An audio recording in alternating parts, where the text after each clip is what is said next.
नमस्कार, lunar astro में आपका स्वागत है। आज का जो टॉपिक है वो बहुत इंटरेस्टिंग है कि किस तरीके से मनी रिलेटेड प्रॉब्लम्स को सॉल्व किया जा सकता है, कंट्रोल किया जा सकता है और किस तरीके से जब हमारी लाइफ में अनएक्सपेक्टेड प्रॉब्लम्स आए तो किस तरीके से हमें अपने लिए रेमेडीज बनानी है। मैं आपको सिखाने वाला हूँ ताकि आप अपने एस्ट्रोलॉजर खुद बन सकें। बहुत सिंपल सर तरीका है किस तरीके से जब कोई ऐसी प्रॉब्लम आए जिसका आपने कभी एक्सपेक्ट नहीं किया था, इमरजेंसी सिचुएशंस आ जाएं, उन पर्टिकुलर केसेस में कब कौन से दिन ऐसा रेमेडी करना है कि इस रेमेडी का रिजल्ट एक दिन में आता है। तो वो वाले रेमेडी क्योंकि मैं बोल के देता हूँ ये वाले रेमेडीज का कि रिजल्ट एक दिन में आएगा, और ऐसा कभी नहीं हुआ कि बहुत कम चांसेस होते हैं कि इस रेमेडी का रिजल्ट इंसान को एक दिन में दिखाई नहीं दे। क्योंकि जब कोई आईसीयू में होता है, जब किसी बच्चे का प्रॉब्लम होता है, जब कोई ऐसा प्रॉब्लम होता है जो आपको लगता है कि आप वेट नहीं कर पाएंगे, तो जब सिचुएशंस क्रिटिकल होती है तब कौन से रेमेडीज करने चाहिए। आप देखिएगा कि एस्ट्रोलॉजर्स के पास ना लोग आते हैं, उनके एक पर्टिकुलर क्वेश्चन रहता है। मैं एग्जांपल देता हूँ कि कल मेरे ऑफिस के अंदर एक व्यक्ति आए, उनका क्वेश्चन था कि मेरी बेटी की शादी, ये उनकी तरफ से क्वेश्चन है। ठीक है, इसके अलावा मेरे को इसके बारे में कुछ नहीं पता था। तो मैं चार्ट देखा, मैंने बोला कि आप 20 मिनट वेट कीजिए, मैं पहले एनालाइज कर लूँ, मैं बुलाता हूँ आपको। और मैंने चार्ट के अंदर कैलकुलेशंस किए। कालचक्र दशा हमेशा की तरह, कालचक्र दशा एक ऐसी दशा है जो आप एक बच्चे को सिखा दोगे ना, जो दो इसमें 3-4 महीने से सिर्फ घर पता है, जिसको बेसिक योग पता है, तो कालचक्र दशा इतनी आसान दशा है कि उससे सब कुछ दिखाई देता है। कालचक्र दशा, योगिनी दशा, विंशोत्तरी दशा, ये सीक्वेंस बना के रखिए कभी भी। एटलीस्ट ये सीक्वेंस मैं फॉलो करता हूँ क्योंकि मेरे को लगता है कि कालचक्र दशा से ज्यादा आसान दशा, क्योंकि पहली चीज वो भगवान शिव ने कही है, और भगवान शिव ने चीजें कॉम्प्लिकेटेड करते नहीं है, बहुत सिंपल सी चीज बताते हैं। तो अगर आपको कालचक्र दशा पढ़नी है ना, आप पहले महादेव की पूजा कीजिए किसी भी त्रयोदशी वाले दिन, उसके बाद कालचक्र दशा पढ़नी स्टार्ट कीजिए। आपको कालचक्र दशा आ गई, उसके बाद ना आपको कोई और दशा शायद अच्छी ना लगे।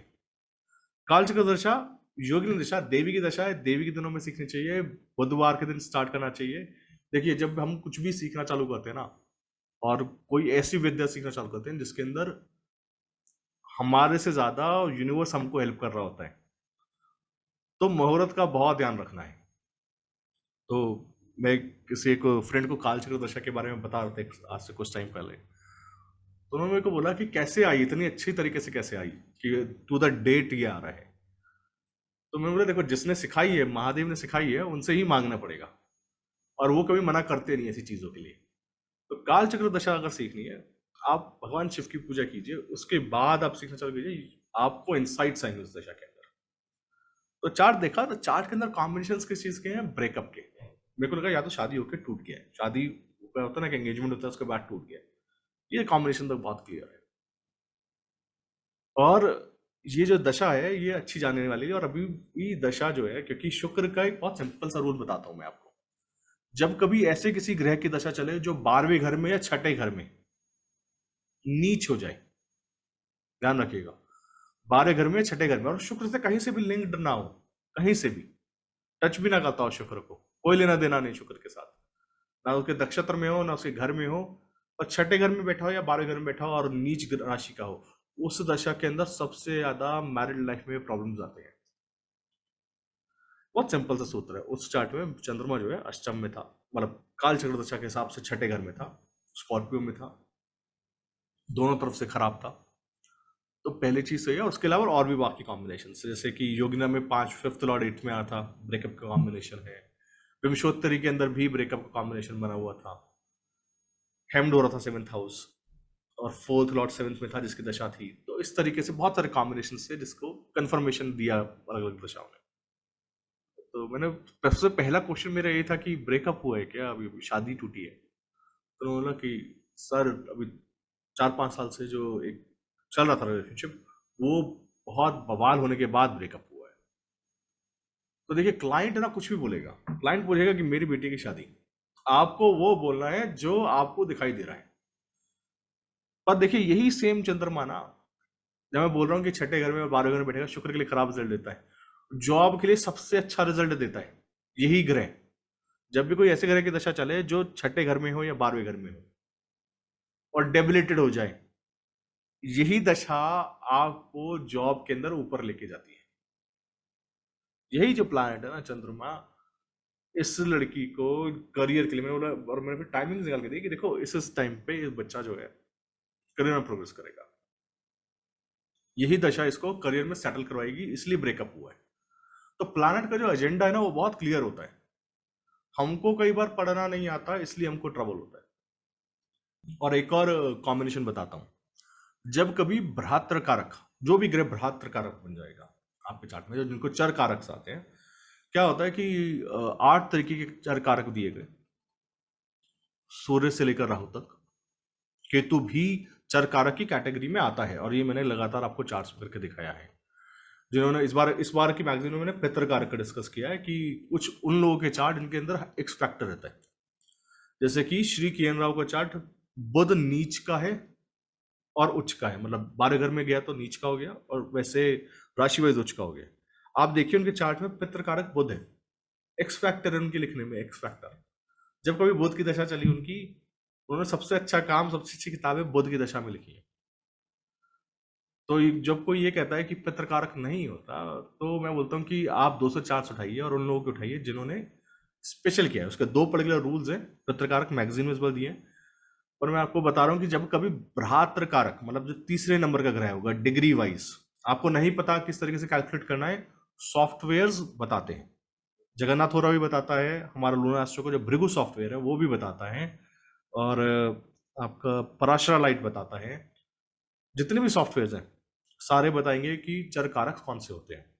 जितने भी स्टूडेंट्स लूनर एस्ट्रो के हैं उनके लिए जो पराशरा लाइट है और भृगु सॉफ्टवेयर है, भृगु सॉफ्टवेयर का स्पेशलिटी ये है कि उसके अंदर डेटा बैंक आता है करीब 25,000 चार्ट्स का। उसका वर्जन 2 अब आएगा, इसके अंदर फिर से हमारी कोशिश है कि हम 25 से 30,000 चार्ट्स दोबारा ऐड करें। तो ये डेटाबेस हेल्प हेल्प करता है आपको रिसर्च करने के लिए, जो लोग रिसर्च में इंटरेस्टेड हैं, जो लोग डीप ज्योतिष में जाना चाहते हैं और जो देखना चाहते हैं रूल्स किस तरीके से काम करते हैं। बिकॉज मैंने हमेशा आपको ये वाली बुक बताई है, जातक तत्वम। और ये बुक ऐसी बुक है जो हर एक एस्ट्रोलॉजर को ना रटी होनी चाहिए, इतनी बार पढ़ी है इसको। अब मान लीजिए इसके अंदर से आप एक कॉम्बिनेशन टेस्ट करें कि सेकंड लॉर्ड 6th हाउस में हो, ऐसा व्यक्ति को पेट की बीमारियां रहती हैं, या सेकंड लॉर्ड 7th हाउस में हो, ऐसे व्यक्ति की मदर से नहीं बनती। रूल है, जब कभी सेकंड लॉर्ड 7th हाउस में होगा तो उसको देखना मदर के साथ नहीं बनती ऐसे व्यक्ति की। लेकिन इसको टेस्ट करने के लिए आपको क्या चाहिए, डेटा चाहिए। तो वो डेटा बैंक वेबसाइट पे फ्री में अवेलेबल है, सॉफ्टवेयर के साथ आता है, इनबिल्ट आता है। तो अपने सॉफ्टवेयर के अंदर उसको ट्रांसफर कर सकते हैं, चार्ट्स को पर्सनली सेव कर सकते हैं। और जो पराशरा लाइट है वो मेरे ख्याल से इस पर्टिकुलर टाइम पे डिस्काउंट पे है। ओरिजिनल प्राइस उसको 25,000 है, इस पर्टिकुलर टाइम पीरियड पे हम उसको 16 या 17,000 में दे रहे हैं विदाउट जीएसटी। तो वो अवेलेबल है अगर कोई लेना चाहता है तो। हाँ, तो सॉफ्टवेयर कैलकुलेट करके देता है आपको चर कारक। भ्रातृ कारक की दशा जब भी चलेगी शादी में प्रॉब्लम आएगी, बहुत सिंपल रूल। तो ऐसे जो रूल्स हैं उनको हमेशा याद रखना पड़ता है। आपको लगातार धीरे धीरे धीरे प्रैक्टिस करते जाएंगे, डेली चार्ट्स देखेंगे तो याद रहते हैं। चार्ट देखना मत छोड़िए, मतलब इस पर्टिकुलर टाइम पीरियड पे भी एज ए रिचुअल कुछ भी होगा, 2 पर्टिकुलर टाइम, मतलब सुबह सुबह 7 बजे और रात को 9 के बाद, और ड्यूरिंग ऑफिस आवर्स में जितने लोग आएंगे मिलने आते हैं, उतने चार्ट्स में डेली देख रहा हूँ। मतलब दिन में मिनिमम 10 चार्ट्स एटलीस्ट हैं जिनको मैं देख लेता हूँ और रूल्स टेस्ट कर लेता हूँ। क्योंकि जब लगातार टेस्ट करते हैं ना रूल्स, तो आपको कॉन्फिडेंस बड़ा हो जाता है, तो आपको लगता है कि हाँ ये काम इस तरीके से होगा। तो जब कभी कोई ये, और जिस लड़की के चार्ट के बारे में मैं बात कर रहा था, उसका जो भले ही चंद्रमा डेबिलेटेड हो, खराब राशियों में गया हो, करियर अच्छा देके जाएगा।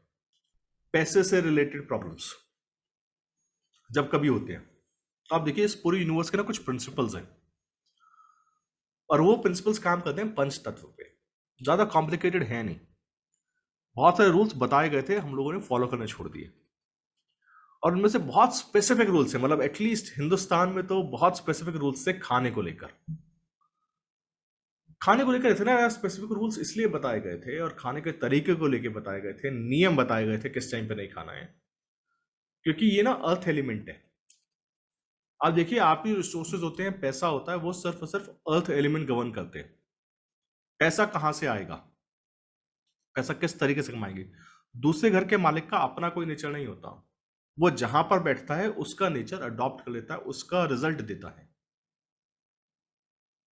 तो जिसका दूसरे घर का मालिक छठे घर में है, ऐसे व्यक्ति जब भी किसी को खाना बांटेगा, अब दूसरे घर का मालिक छठे घर में हमेशा ऋण में दबा रहेगा, क्योंकि पैसा जो है लगातार किस में जा रहा है, रोग में जा रहा है, ऋण में जा रहा है, शत्रुओं में जा रहा है। अब डिपेंडिंग ऑन वो किस तरीके का प्लैनेट है, किस तरीके की राशि है, उस तरीके के जगहों पे जाएगा। और दूसरे घर का मालिक जब कभी छठे घर में, आपको पता है परेशानी है, ऐसे व्यक्ति किसी को खाना बांटेगा, प्रॉब्लम होगा। तो ऐसे व्यक्ति को हमेशा ये ध्यान रखना चाहिए कि मेरे को जब भी बांटना है, दवाइयां बांटनी है। आप हिंदुस्तान में एक कम्युनिटी देखिए, जैन कम्युनिटी, जो सबसे ज्यादा फेमस है अपने खाने को लेकर। और हिंदुस्तान टाइम्स का एक आर्टिकल था, एक पर्टिकुलर रिसर्च थी कि इकोनॉमिक सर्वे किया गया था कि हिंदुस्तान में कौन से रिलीजियस कम्युनिटी के पास कितना पैसा है। आप यकीन मानेंगे कि जैन कम्युनिटी जो सबसे ज्यादा फेमस है अपने खाने की वजह से, लेकर कि वो प्याज नहीं खाते, वो लहसुन नहीं खाते, वो शाम को 6 बजे के बाद नहीं खाते, वो कोई ऐसी चीज नहीं खाते जो जमीन के डीप उससे निकली हुई हो, जैसे कि आलू, मूली, और ऐसे बहुत सारे फ्रूट्स और फल हैं जो वो जैन कम्युनिटी नहीं खाते। और जैन कम्युनिटी आज की डेट में हिंदुस्तान में सबसे ज्यादा रिचेस्ट कम्युनिटी है। साथ ही साथ वो रिचेस्ट नहीं है, वो बहुत ज्यादा सबसे ज्यादा डोनेशंस करने वाली कम्युनिटीज में भी जैन कम्युनिटी आती है। और सबसे मतलब सबसे जो वो है ना, उनका जो परसेंटेज है जैन कम्युनिटी का, वो बहुत कम है, क्योंकि उन्होंने अर्थ एलिमेंट कंट्रोल कर लिया, क्योंकि उन्होंने अपनी ईटिंग हैबिट्स को कंट्रोल तरीके से करा है। इसकी वजह से उनके अंदर अर्थ एनर्जी का बैलेंस है, वो अट्रैक्ट कर पा रहे हैं पैसे को अपनी तरफ। आप देखिए, आप पूरी दुनिया में ना अपने पूरी लाइफ के अंदर उतना ही पैसा कमा पाते हैं जितना आप अट्रैक्ट कर पाते हैं, जितना आप समझ पाते हैं पूरी दुनिया को। जिस तरीके से आप खाते हैं, सेकेंड हाउस, जो दूसरा डिजाइन है वो छठा घर है, कितना पैसा वेस्ट हो सकता है। तीसरा डिजाइन कैप्रिकॉन है। ये तीनों के तीनों वो प्रैक्टिकल साइंस है कि आपको प्रैक्टिकल नॉलेज देते हैं, लाइफ में जीने का नॉलेज देते हैं। अगर आपने अपना ईटिंग हैबिट कंट्रोल कर लिया, तो ये यकीन मानिएगा, आपको लगातार वेल्थ आना चालू हो जाएगा। आपको फेम चाहिए, तब भी ईटिंग हैबिट कंट्रोल कीजिए। 2 5 8 11 फिर से लिंक्ड है, 2 6 10 भी लिंक्ड है। पहले एक रिवाज था घर घर के अंदर कि खाना ना बैठ के खाना है, और खाना खाते वक्त आप उठ नहीं सकते। आपको जो भी चाहिए आप बोलिए, आपको मिलेगा। आज की डेट में बहुत कम घरों के अंदर ये रह गया है कि लोग जो है आराम से बैठ के खाना खा पाते हैं, और खाना खाते वक्त उठते नहीं है, या फोन अटेंड नहीं करते, किसी और से बात नहीं करते। आप जब खाने को रिचुअल बना लेंगे पूरी फैमिली के अंदर कि आप साथ बैठ के खाएंगे, जमीन पे बैठ के खाएंगे, अर्थ एलिमेंट अगेन, और बर्तनों का ध्यान रखेंगे। बर्तन जो है ना खाते वक्त बहुत इंपॉर्टेंट है। जब तक आपका सेकंड लॉर्ड 10th हाउस में नहीं हो, तब तक प्योरली स्टील इस्तेमाल मत कीजिए, जब तक वहां पे शनि का बहुत ज्यादा इफेक्ट ना आ जाए। शनि जो है ना दरिद्र का कारक है, पैसे ज्यादा देता नहीं, मेहनत बहुत करवाता है। और जबकि जो ताकत देता है ना, वो मंगल देता है। तो मिट्टी के बाउल, अब इसके अंदर भी अलग अलग मिट्टी आती है, जैसे कि मुल्तानी मिट्टी के बर्तन आते हैं, वो बृहस्पति कैप्रिकॉन की है। इसी तरीके से आपके लिए ये जो नॉन स्टिक आजकल आने लगे हैं मिट्टी के बर्तन, वो शुक्र के लिए है। काली मिट्टी के बर्तन आते हैं जब कभी आपको अष्टम के सेकंड लॉर्ड अष्टम में चला है, काली मिट्टी के बर्तन। आप जब जब अपने ईटिंग यूटेंसिल्स को, मतलब पहली चीज तो अपना झूठा मत दीजिए किसी को, ये बहुत बड़ा sin है। अपने बच्चों को भी मत दीजिए, अपने पार्टनर को भी मत दीजिए। क्योंकि क्या है कि सेकंड लॉर्ड मान लीजिए आपका 8th हाउस में है, 8th हाउस से लिंक्ड है, कहीं से भी लिंक्ड है, केतु के साथ है। केतु नेचुरल 8th लॉर्ड है, सैटर्न नेचुरल 8th लॉर्ड है, उसका हेडक्वार्टर है 8th हाउस। आप जब अपना झूठा किसी अपने पार्टनर को देंगे, उसको 8वें घर का एनर्जी जा रहा है, तो आपको नहीं पता कि आपका सेकंड हाउस का लॉर्ड कहां पर है, या किस तरीके से बिहेव करने वाला है। अपने यूटेंसिल्स अलग रखिए, अपना खाते वक्त किसी के साथ शेयर मत कीजिए, अपने बर्तन अलग रखिए। जब आप ये कम करने लग जाएंगे, तो इवेंचुअली क्या होगा कि आप देखेंगे, रिचुअल बन गया है कि आपके अंदर डिसीजंस मेकिंग कैपेबिलिटीज इंप्रूव होने लगे। आप बहुत सारा पैसा और चीजों में खर्च करते हैं, अगर आपका सेकंड लॉर्ड कहीं भी शुक्र के साथ है या चंद्रमा के साथ है या नेचुरली इंप्रूव कर रहे हैं सेकंड हाउस को, तो आप चांदी के बर्तन इस्तेमाल कीजिए। मिट्टी के कर सकते हैं, पीतल के कर सकते हैं सूर्य के लिए। शुक्र के होंगे तो चिकनी मिट्टी के इस्तेमाल कर सकते हैं। और भी अगर आपको ऐसा है कि बर्तन नहीं मिल रहे हैं, तो एटलीस्ट उसका कंपोनेंट इस्तेमाल कर सकते हैं। जब कभी सेकंड हाउस अफ्लिक्ट होता है, जब कभी अर्दी एलिमेंट डिसबैलेंस हो जाता है, जिसके पास पृथ्वी का बहुत सारा कर्जा होता है, आप देखेंगे एक ना पर्टिकुलर सेइंग है कि बेटी घर का खाना नहीं खाना, बेटी से कुछ नहीं लेना, बहन से कुछ नहीं लेना, बल्कि बहनों को दिया जाता है लगातार। अभी देखिए गर्मी आएंगी, एकादशी आएगी, आपको अपने सिस्टर्स के घर जाके कुछ चीजें देके आनी होंगी जब गर्मी में एकादशी आती है। जब भी कोई नया फ्रूट आता था, एक रिचुअल था कि सबसे पहले वो सिस्टर्स के घर जाएगा। बहुत ब्यूटीफुल रिचुअल था। क्यों? क्योंकि ना पृथ्वी के ऊपर ना वैसी पृथ्वी का बहुत भार होता है। छठा घर ना बुध का, बुध से कभी भी लिया नहीं जाता, बुध को दिया जाता है, बच्चों को हमेशा दिया जाता है, उनसे लिया नहीं जाता। उनका भार मत रखिए। तो इसलिए कभी मैं बोलता हूं कि जो नाम रखने की प्रक्रिया है ना, उसमें कभी भी ऐसे नाम मत रखिए, भूमि, धरा, पृथ्वी। भारी हो जाता है, फादर को बहुत बहुत ज्यादा भारी पड़ते हैं। ऐसे लोगों के फादर को बहुत स्ट्रगल करना पड़ता है। तो जब कभी आपको ऐसे कोई सिचुएशन आए जिसके अंदर आप को सिस्टर्स को देना हो, कोई भी त्योहार हो, आपके घर में कुछ भी नहीं आए, सिस्टर्स के घर पहुंचाइए। बहुत अच्छा रिचुअल है, क्योंकि इन लोगों के थ्रू, इन लोगों से कभी भी आप ले नहीं सकते, अदरवाइज आपका अर्थ एलिमेंट डिसबैलेंस हो जाएगा।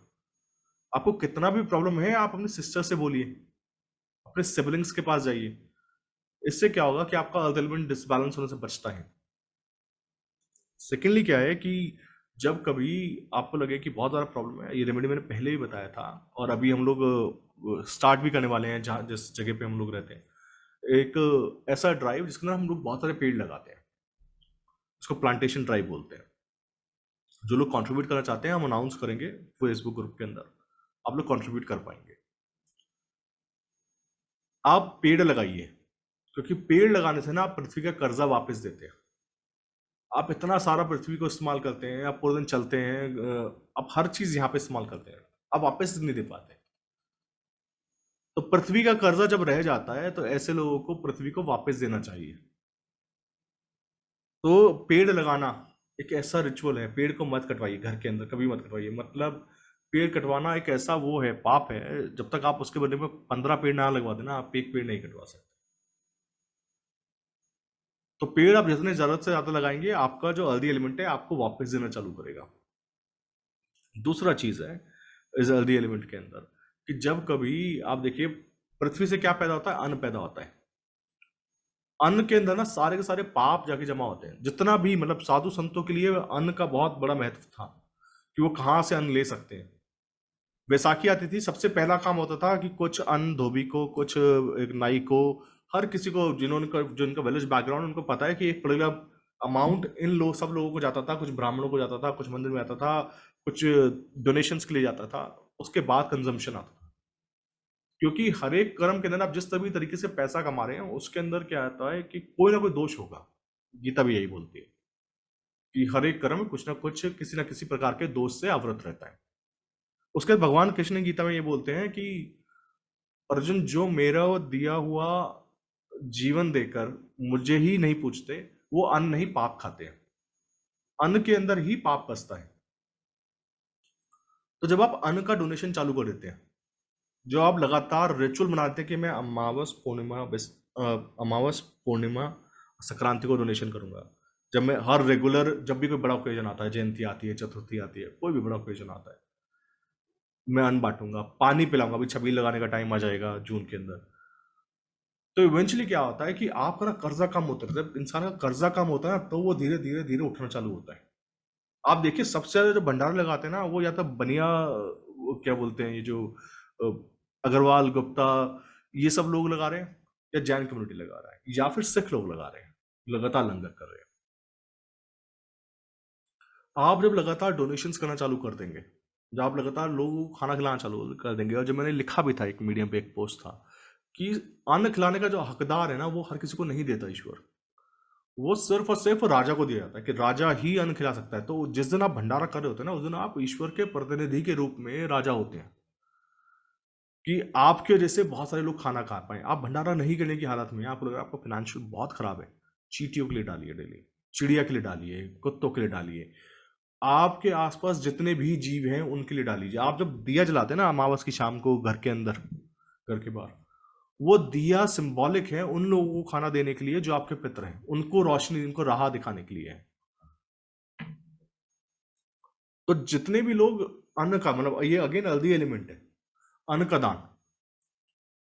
आप जब अन्न दान करने की स्थिति में हो, कहीं पे भी आप जाएं, कुछ भी आप खा रहे हैं, उसको बहुत ध्यान से देखिए कि ये अन्न किस तरीके से आया है। अन्न जो है ना, वो आपके शरीर में पाप लेकर आएगा। तो इसलिए किसी का भी अन्न आप कंज्यूम नहीं कर सकते, आप हर जगह नहीं खा सकते, आप हर जगह नहीं जा सकते। जो एक रिचुअल था कि क्रिया वाले दिन जब किसी की डेथ हो जाती है, तो उसके 14वें दिन बाद लोगों को खाना खिलाया जाता है, जिसको मृत्यु भोज बोलते हैं। उसका पूरा सिंबॉलिक ये था कि इस इंसान के जितने बचे हुए पैसे ना, जितने बचा हुआ धन रह गया इसका, उससे मिला के पूरे सबको खाना खिला दो, ताकि इसका बचा हुआ पाप बाकी लोग खा जाए। तो मृत्यु भोज खाते वक्त जिनका सेकंड लॉर्ड 8th हाउस में हो, और या 8th लॉर्ड से लिंक्ड हो, उनको खाते वक्त बहुत ध्यान रखना चाहिए कि ऐसा भोजन उनके पुण्य को बहुत ज्यादा क्षीण करता है, क्योंकि 8वां घर बहुत बली हो गया है। तो जब कभी आपको प्रॉब्लम आएगा अर्थ से रिलेटेड, पैसे से रिलेटेड, तो क्या करना है, रिचुअल्स बनाने हैं किस तरीके के खाने के। हर दिन सुबह क्या खाना है, किस टाइम पे खाना है, शाम के बाद नहीं खाना है। और आपको नहीं पता ना, तो आप गूगल कीजिए इंटरनेट पे आके कि जैन कम्युनिटी किस तरीके से फॉलो कर रही है हिंदुस्तान में। आप जितना कर सकते हैं, जितना ज़्यादा अपने बिहेवियर में ला सकते हैं उस खाने के उसको, प्रोसेस को, उतना ज़्यादा आप देखेंगे धीरे धीरे धीरे एक नॉर्मल प्रोसेस है। मतलब ये एक ऐसा रेमेडी है जो over a period of time result देता है, पर देता है। पेड़ लगाना वाला जो रिजल्ट, जैसे जैसे पेड़ बड़ा होता है वैसे वैसे देखना आप बड़े होते चले जाते हैं। और जो भी पेड़ आप लगाने वाले हैं उसकी देखभाल जरूर कीजिएगा, मतलब टाइम टाइम पे उसको पानी देना है, खाद देना है, उसको देख के आना है। तो ऐसी जगह पे कोशिश कीजिएगा लगाए कि या तो कोई उसकी देखभाल कर पाए, या फिर आप खुद जाके उसकी देखभाल कर पाए, वो किसी और के लिए परेशानी का सबब ना बने। तो ये पार्ट 1 है। अब दूसरे पार्ट पे आते हैं।